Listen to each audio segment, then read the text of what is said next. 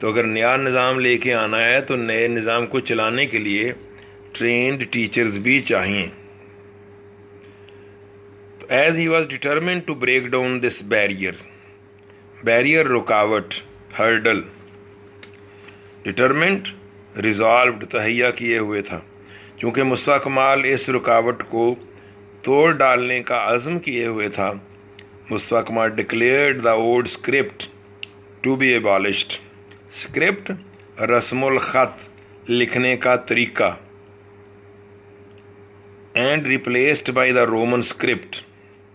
اس نے یہ حکم دیا، اعلان کر دیا کہ پرانا رسم الخط ختم کر دیا جائے گا اور نیا رومی رسم الخط اس کی جگہ لایا جائے گا. ریپلیسڈ، سبسٹیٹیوٹڈ.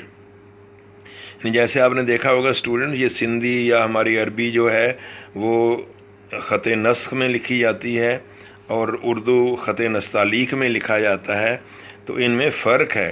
اسی طرح اس نے کیا کیا مصطفیٰ کمال نے کہ پرانا رسم الخط ختم کیا جائے اور اس کی جگہ نیا رومی رسم الخط لایا جائے. دیر اپان دیٹ، اس پر ہی set out on a series of tours. Set out روانہ ہونا، اس نے ایک سلسلہ دوروں کا شروع کیا. دوروں کے، وزٹس کے، ٹورز کے ایک سلسلے پر نکلا. راؤنڈ دا کنٹری، ملک بھر میں، ملک میں جگہ جگہ گیا، دورے کیے.